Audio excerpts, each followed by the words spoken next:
Ça a été très compliqué, hein. J'ai pas vu les premières années de vie de ma petite fille. Comment on peut passer d'être un patron de Centracor à tout quitter pour se lancer dans l'inconnu total? Depuis le début que je fais ce métier-là, j'ai dit je ferai jamais ça. Qu'est-ce qui a changé pour toi? Beaucoup de choses. J'adore parler de mon histoire parce que c'est l'histoire de beaucoup de mandataires ou d'indépendants en général qui à un moment donné ont décidé de changer de vie et qui sont beaucoup plus heureux maintenant qu'avant.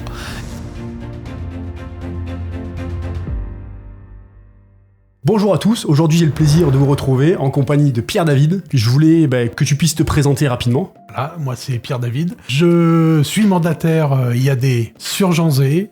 J'ai 45 ans, j'ai une petite fille et ça fait 2 ans que je suis conseiller en immobilier après plus de 15 ans de grande distribution. De grande distribution, justement. On va tourner sur ça. Tu m'as dit que tu étais directeur de Centracor. J'étais directeur du plus grand Centracor de France. Du plus grand Centracor de France. Voilà, je suis très fier d'avoir été directeur de ce magasin. En termes de chiffre d'affaires, alors on en a discuté rapidement tout à l'heure, est-ce que tu peux en parler? En termes de chiffre d'affaires, c'est donc le plus grand magasin de France. C'était plusieurs millions d'euros. Voilà. Plusieurs millions d'euros. Ouais. On reste sur une fourchette. Ça se rapprochait plus des 10. Hein, ouais. Comment tu faisais pour allier ta vie professionnelle et ta vie personnelle? Je sais que quand on a un poste à responsabilité, c'est parfois compliqué. Ouais, est-ce que c'était le cas? C'était très compliqué. Tu vis entreprise 24/24. Quand tu y es, t'y es, mais quand tu y es pas, t'y es encore. Aussi, ouais. Ça a été très compliqué. Hein. J'ai pas vu les premières années de vie de ma petite fille. Heureusement que sa maman était là parce que moi j'étais pas là. Ouais. Et quand j'étais là, j'étais quand même pas là. Ça joue dans la balance du choix de ma nouvelle vie aussi. J'ai adoré mon job. J'ai adoré ce que j'ai fait. Je regrette pas du tout ce que j'ai fait.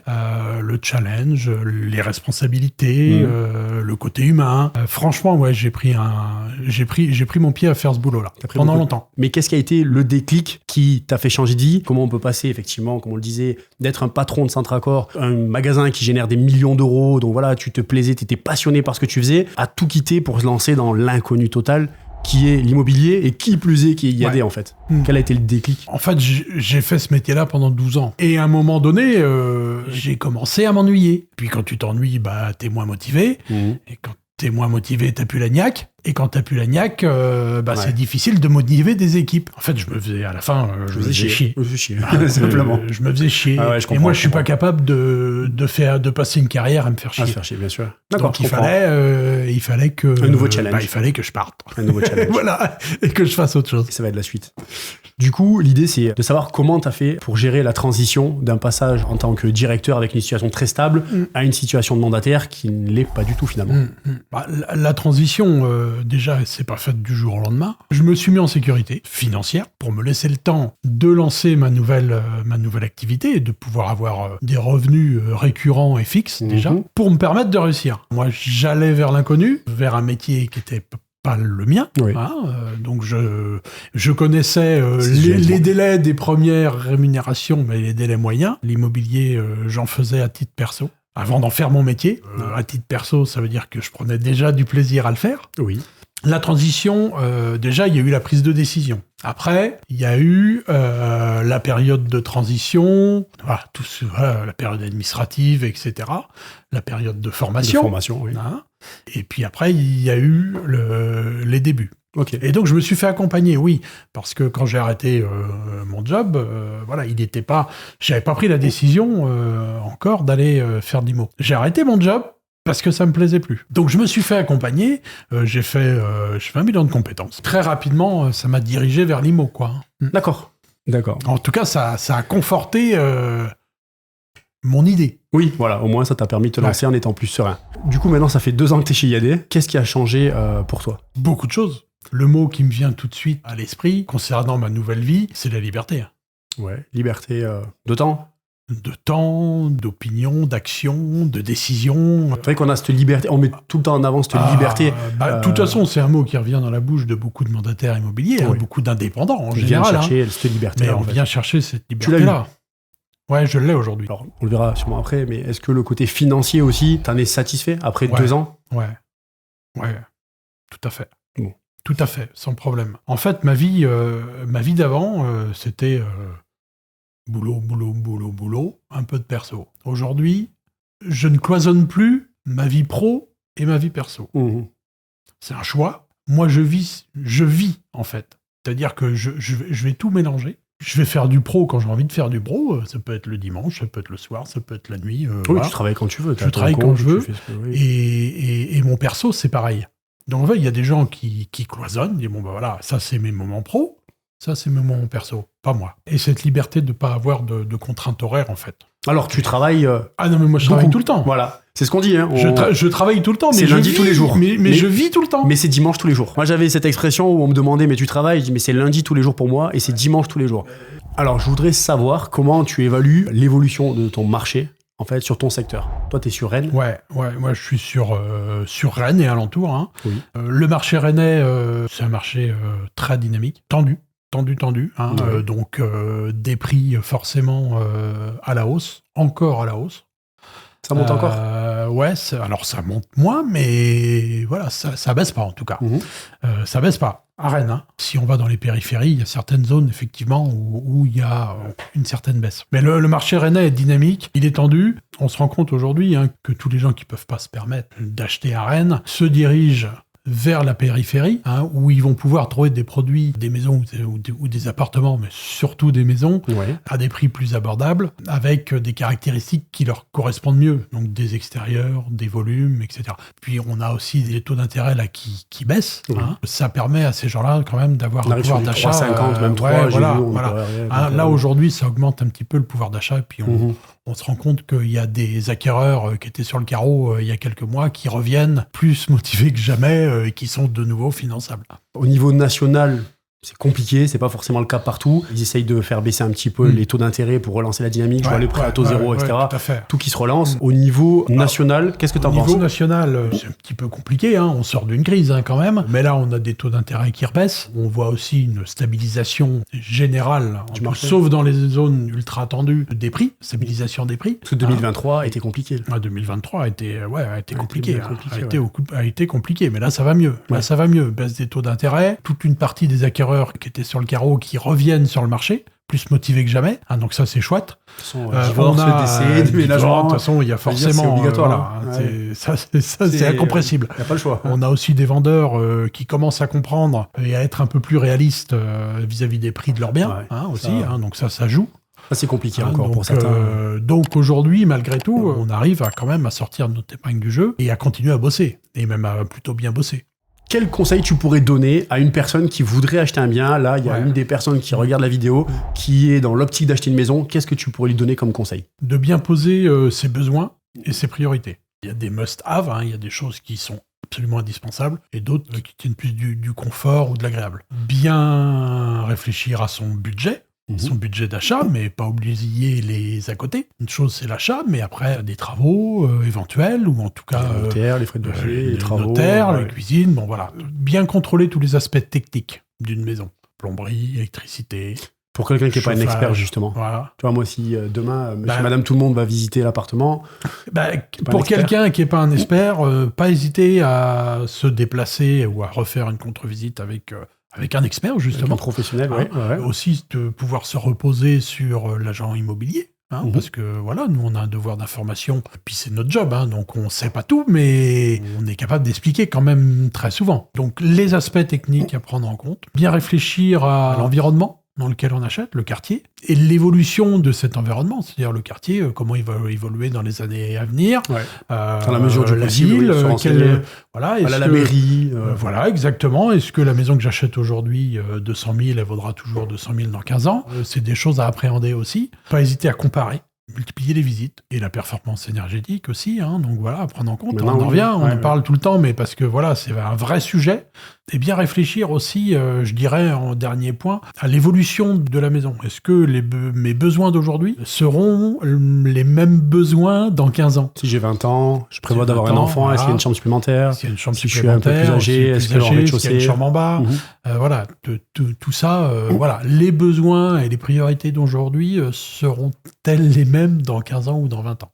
Sachant qu'ils ne resteront pas forcément 15-20 Sachant ans dans la qu'ils maison, resteront pas mais oui, forcément. bien sûr. Ouais. Donc je pense qu'avec ces éléments-là, Déjà, C'est disons, déjà pas blindé. mal. Hein, ouais. Ouais, c'est déjà pas mal. J'avais une question. Quels sont pour toi les principaux défis auxquels tu es confronté au quotidien dans ton nouveau métier, enfin dans ton métier de conseiller immobilier? Ouais. Les principaux défis, déjà c'est la concurrence. Vous êtes beaucoup sur ton secteur? Oui, on est pas mal. Beaucoup d'agences, un peu moins de mandataires. La concurrence, elle est là et on la ressent au quotidien. Il faut vraiment, pour tirer son épingle du jeu, faut vraiment être pas trop mauvais, quoi, quand même. Ce qu'on disait, il faut en vouloir, quoi. Faut en vouloir. Et justement, ça m'amène sur ma prochaine question. On en a parlé tout à l'heure, mais je voulais revenir un petit peu dessus. Le marché immobilier est plutôt tendu. Tu nous as dit que, sur ton secteur, ça allait plus ou moins quand même.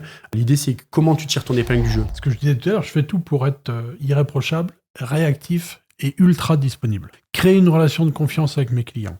Et un client satisfait, c'est un client qui va parler de toi. Et aujourd'hui, moi, je me suis efforcé depuis le début à être le plus pro possible. Aujourd'hui, ça m'apporte parce que mes clients m'envoient des clients. Et donc, tu travailles comme ça. Et je travaille avec mon réseau. C'est ce que j'entends moi, le j'ai plus pas souvent, besoin de la disponibilité. C'est quelque chose qui revient tout le temps. Moi, je dis à mes clients, mais ne vous couchez pas inquiet. Si vous avez une question, il est 22h, c'est pas un problème. Vous m'appelez, vous m'envoyez un SMS, je vais vous répondre. C'est mon boulot. Et moi, mon boulot, c'est que vous soyez serein dans la vente de votre maison ou dans l'achat de votre maison. Oui, mais tu pourrais t'arrêter 2h midi, tu pourrais faire 8h midi, 2h, 5h, quoi. Ouais, mais mon client, après, je suis pas sûr il tirer loin. Lui, il s'arrête pas, mon client. Donc, moi, si t'appelle à 6h et que tu réponds pas, ça va être compliqué. Non, mais moi, je réponds tout le temps. Et si je réponds pas, j'envoie un SMS pour dire que je rappelle. Mais je réponds tout le temps. Et pour moi, c'est ce qu'il y a de plus important. Ça, je pense, c'est très important. Et je pense que c'est une des clés de la réussite. La disponibilité, il y en a plusieurs, mais en tout cas, vraiment, la disponibilité, pour moi, c'est une des clés les plus importantes. Moi, quand j'ai vendu ma première maison, j'avais des agents immobiliers traditionnels qui venaient faire des visites. Je n'avais aucun retour. Ah oui. Zéro. Alors, tout le monde ne fait peut-être pas ça. J'appelais et on ne me répondait pas. Ouais. J'étais pas agent immobilier à l'époque. Et ça me mettait dans une rogne pas possible. Ah bah oui, tu m'étonnes, oui. Et je me suis dit, depuis le début que je fais ce métier-là, je me dis, je ferai jamais ça. Ah oui, c'est sûr. Parce que tu prépares ta maison, tu cleans tout, c'est important pour toi. Et ne pas avoir de retour, même ça n'a pas plu. Après, je pense que ça vient plus de l'agent immobilier, parce que tous les agents doivent faire ce travail de faire un petit retour. Ça, c'est du service, c'est de la réactivité, c'est de la disponibilité, et c'est la base. C'est tout, hein. C'est tout, il n'y a pas que ça, heureusement. Mais... Quelles sont les erreurs les plus courantes que font les vendeurs? On a vu pour les acheteurs, maintenant, que font les vendeurs pour un bien immobilier? Les erreurs les plus courantes, surestimer la valeur de son bien. Après, il y a le côté affectif, c'est difficile aussi. Il y a l'affect, il y a les heures passées à bosser dedans. Et la seconde erreur, je dirais, c'est de mal choisir son conseiller immobilier ou son mandataire immobilier, ou son agent. Parce que choisir un mec qui n'est pas du coin, il peut très bien aussi se planter sur la vie de valeur de la maison. Puis là, finalement, ça fait perdre du temps. Une autre erreur, c'est de négliger la présentation de sa maison. Quand on vend un bien, on vit tous dans notre maison, donc il y a plus ou moins de bazar, il y a plus ou moins de choses personnelles. Mais quand on fait visiter une maison, faut faire en sorte que tout soit clean. Après, négliger, quand tu vois une maison, négliger le positionnement sur Internet, les photos, les annonces de qualité. Ça, on s'en fiche, ils passent par le conseil immobilier. Ça, ils passeront par toi. Ouais, mais donc, du coup, ça sera de qualité. Il y en a des ils passeront par toi, peu importe. Même s'ils écoutent et qu'ils sont à Lyon, ils passeront par toi. Donne-moi 5 conseils. Si demain je veux vendre ma maison, donne-moi 5 conseils pour bien vendre ma maison. Qu'est-ce que je dois faire? Te faire accompagner par un bon professionnel. Avoir un prix réaliste et flexible. Bien préparer sa maison, son appartement, son bien pour la vente. Ranger les éventuels jouets et tout ce qu'on peut retrouver. Pour que l'acquéreur puisse se projeter. Être transparent, être honnête. C'est-à-dire ne rien cacher. Parce que de toute façon, tout ce que tu vas cacher, à un moment, ça va te revenir sur la tronche. Ça, c'est sûr. Être réactif et disponible. Ça, c'est important. Que ce soit en PAP ou que ce soit avec un professionnel, être réactif pour les visites et disponible. Du coup, on va conclure, parce que ça fait un petit moment qu'on y est, néanmoins. Est-ce que tu aimerais partager quelque chose avant la fin? J'espère que vous l'avez ressenti, mais moi j'adore parler de mon job, j'adore parler de mon histoire parce que c'est l'histoire de beaucoup de mandataires IAD, de mandataires en général ou d'indépendants en général, qui à un moment donné ont décidé de changer de vie, qui sont beaucoup plus heureux maintenant qu'avant. Et merci à tous ces groupes et à tous ces mecs et nanas qui ont bossé comme des malades pour aujourd'hui nous offrir ces opportunités-là, parce qu'ils nous rendent plus heureux, quoi. Et grâce à eux, on est épanouis. Oui. parce que c'est pas moi qui l'ai fait, hein, IAD ou les autres groupes. Hein. Et puis je te remercie de m'avoir accueilli, David. Avec plaisir. Et en tout cas, merci d'avoir accepté Merci à l'invitation. Pour les auditeurs, où c'est qu'ils pourraient te retrouver, te contacter, Ils etc. peuvent me retrouver sur Facebook, sur Instagram, sur Google. On mettra les liens en description. Voilà, Pierre David, IAD, conseiller immobilier. Vous allez me retrouver. Et si vous me retrouvez pas, c'est que j'ai pas fait bien mon job C'est qu'il a de fermé. communication. C'est que t'as fermé boutique et est parti. Bon, écoutez, merci beaucoup. J'espère que ce format vous a plu et on se retrouve très bientôt pour de prochaines vidéos, toujours sur l'immobilier. À bientôt. Merci David. Ciao. Peut-être en tête déjà, toi, et involontairement, tu Peut-être vas guider aussi. un peu vers là aussi. Peut-être aussi. En tout cas, ça a bien conforté. Et ça, tu peux le mettre dans le bêtisier. Ah putain, la merde, t'es le facteur. Jamais personne sonne. Jamais. On va en parler juste. Pas forcément. Non, mais on va en parler. Juste. Ouais, non. Pardon. Hop là. Non, pas dans la bouche, David. Ouais, j'essaye de me. Moi aussi, il faut me mettre. J'essaye bien droit. de pas être. Ah, parce que moi, j'ai le dos tordu aussi. Moi, je me voue Non, depuis mais tout à moi l'heure. aussi. Alors, Ouais, là, c'est peut-être un peu trop. Ah ouais. Ouais, vous avez fait comme ça. Mais après, ça fait naturel. Donc, voilà. Ou qui, moi? Ah non,